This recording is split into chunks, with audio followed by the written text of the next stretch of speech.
Hey guys, welcome to the Updike Family Homestead. Today we are talking about chitting potatoes. Hey y'all, we are the Updike family located in the mountains of Tennessee. We're excited to share our homesteading journey with all of you. From the farm to the table, we'll share the ins and outs, the ups and downs, from recipes and how-tos to our adventures of running a homestead. So come on in and join us. From our home to yours, welcome to the Updike Family Homestead.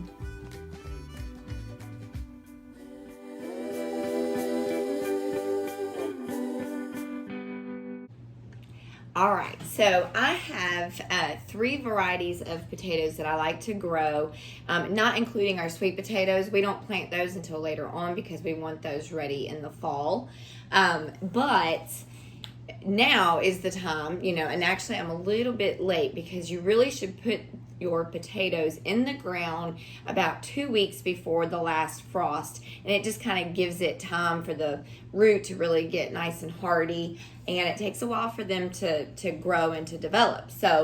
But the 3 main varieties that we like are our gold potatoes, which is this. I use these when I'm canning stews and soups. You can use them fresh as well, but these just really can well and they freeze well. So typically I'm going to use the Yukon gold potatoes. That's what these are called, for those purposes. So, have all year round.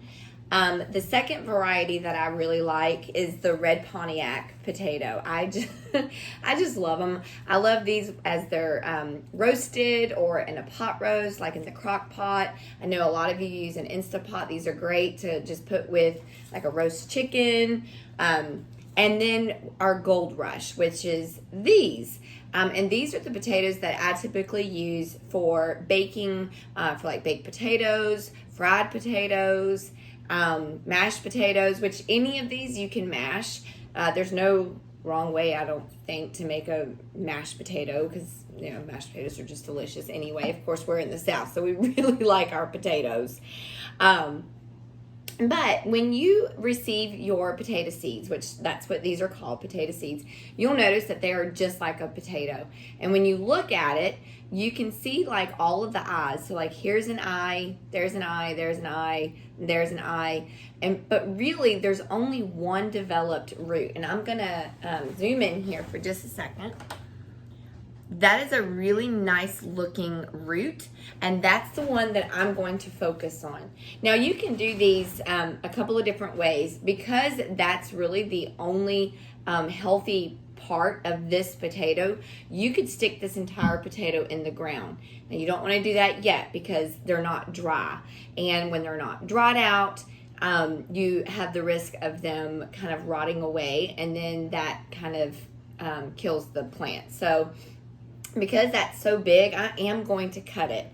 So let me tell you a little bit about your supplies. I've got a cutting board, I've got a really nice sharp knife, and then I have scissors just to kind of open my bags here. And as I'm cutting them, I'm going to place them into the tray here, because all we're doing right now is the chitting part, which is separating the eyes, or these little plants right here. And you're going to take it and you're just going to slice it, and it's wet. So that's the part that I'm going to dry out. Usually this can take about 3 days to about 2 weeks. It just depends on the humidity in your area. But these should dry out really nicely, fairly easy and pretty quick. So there's one. And this has lots of eyes on here, but no real root. I'm not going to throw it away. I'm just going to set it to the side and see how it does. Now this one has 1, 2, 3, 4, 5 that are coming up. So I'm going to slice this potato just at different angles. And you could, well, we'll talk about that in a second. So I'm just going to leave that little eye. I'm going to show you up close. This right here, I don't know if you can see that little knot right there. Well, that is another plant that's growing. So I'm going to just leave that all together, leave it whole, and that one's ready, and that one is ready. All right, let me find one with a whole lot. Okay, but here we go.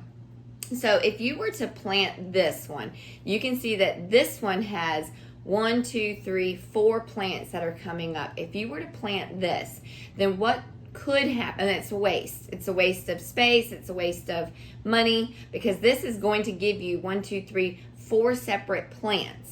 If you were to put all of this, then what would happen is the dominating root, which is probably going to be this one right here, would overpower these other 3, and then you've wasted 3 plants. So I'm going to cut this one so that it has 4 different starts. So there we go. And I'm just going to set those in there. So from that one potato, I got 4 plants. And I'm going to keep going.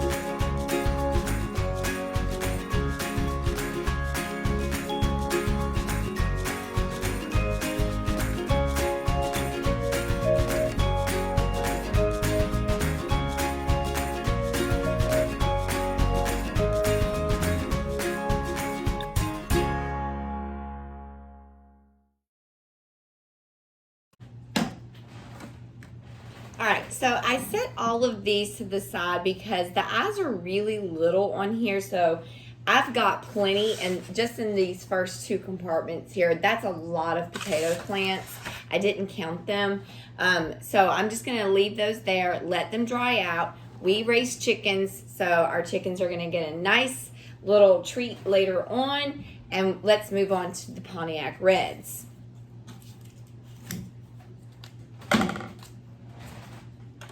Now, I do like to keep the little tags just to kind of help me remember. I mean, obviously, these look different, the Pontiac Reds do. And so I won't get these as confused as the Yukon Gold or the Gold Rush potatoes, because they kind of have the same color.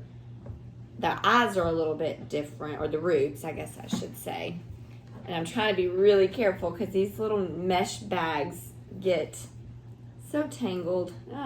There we go. I lost one, but that's okay. There's lots of seeds here. Isn't it amazing that just from one seed, one plant, this one has 1, 2, 3, 4, 5, 6 different plants on this one tiny potato seed? I just think that's really awesome. Now, last year we did not grow potatoes. I really don't know why. It was, I don't have an answer for that. But we did the year before, and the year before that, and the year before that. So I didn't have any potato sets to actually get my own seeds from this year. So I did have to purchase them. And I got organic potato sets from Gurney's. I love using Gurney's.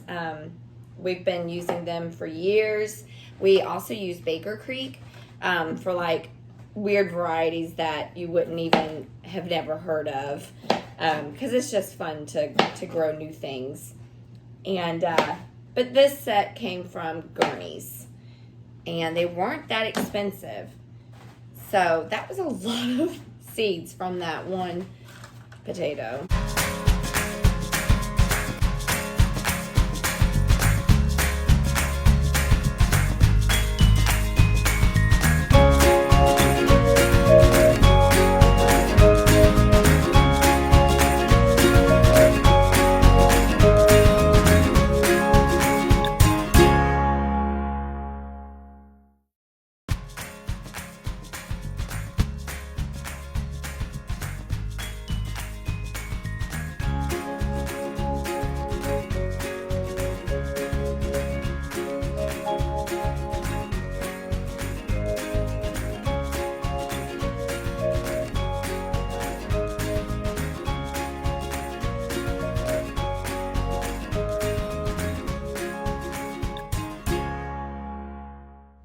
Now, I could also, if I wanted to, that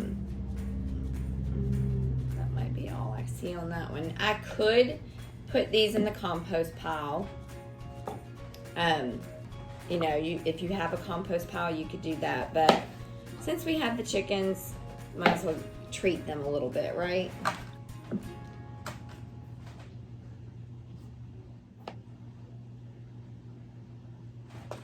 So not quite as many of the Yukon gold potatoes, but it's okay because like I said, I usually keep those for canning and freezing, and then the Gold Rush we eat, you know, and the Pontiac Reds we eat. I'm sure you could freeze and can them as well, but I know the texture of the Yukon Gold is just really, really good, and sometimes the texture can get a little off when you're canning them or freezing them.